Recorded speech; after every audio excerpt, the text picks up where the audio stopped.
Tell me about dark matter. Dark matter is a journey into a parallel world of light, sound and motion or space. And yeah, it's organized in 7 pitch black rooms in an old industrial space. As you can see around here, we're in East Germany, East Berlin. And I believe they represent your work from over a period of about 20 years, is that correct? Kind of a retrospective of the work of myself and also my studio White Voice. So the oldest piece we have is the tone ladder. It's about 20 years old, and this one here we're standing next to, Inverse, is the newest one. We just created it this year. How long have you actually been thinking about doing a light art exhibition?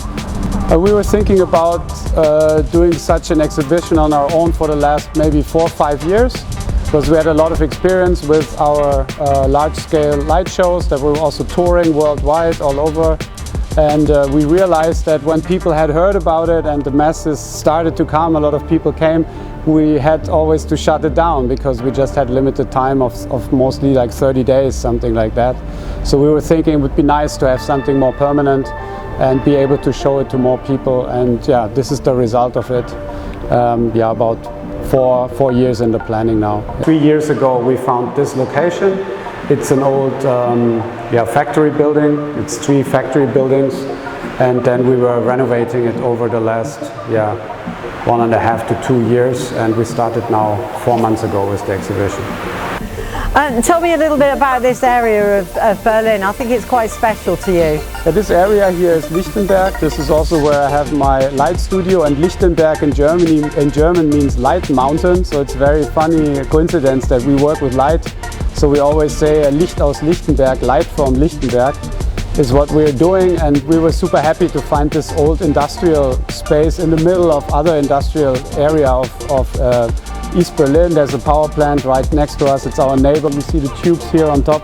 We're directly getting the hot water from there for the heating of our exhibition. So it's a very nice kind of upcoming area. So can you just briefly walk me through a couple of pieces here? Actually, if we can just start with the Inverse, which is the one we're standing next to right now. Like for example, Inverse, it's a bit of a character on its own. It's a shy kind of being trapped in a bit too small space. It's kind of a bit insecure, but sometimes it gets an attitude and it kind of attacks you, but then it's retracting again. So we were inspired by some kind of an undersea, underwater creature, amoeba kind of being, and we tried to illustrate that with the motions that we programmed and the connection to the soundtrack. So it's actually got a personality. It's not just art for art's or light art for light art's sake. Well, each piece has either a certain emotion to it that we want to kind of trigger, or a kind of a little story, or we try to make it like a being, or we try to have it talk to you or interact with you. So every installation is a kind of a little story or a little kind of individual kind of element, but they all together make the story of light, of course. So in the first room we start only with normal light, with white light, and here we only have animation and it's backed by the light, and then the next room will connect the motion and the light and so on. So we're adding up little elements while you travel your journey through the exhibition.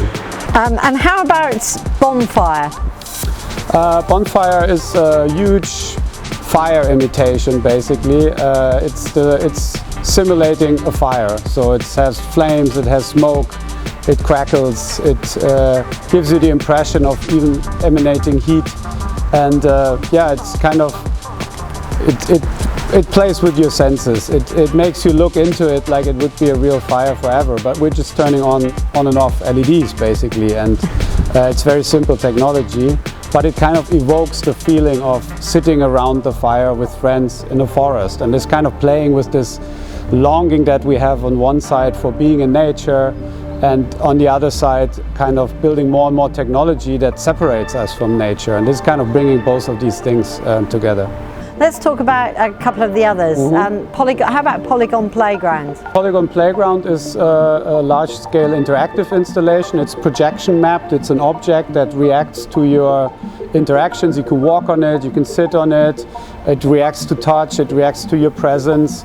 It's kind of like a living organism that kind of changes its appearance according to the interactions of the visitors.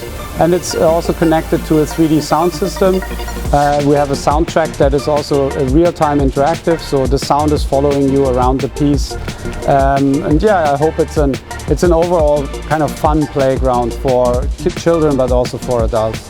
The first exhibit, when you come into the exhibition, the first one is Liquid Sky, and it's made of 800 OLEDs, which is a very modern thin film light technology. And the beauty of this kind of light source is, if you turn it off, it's a mirror surface.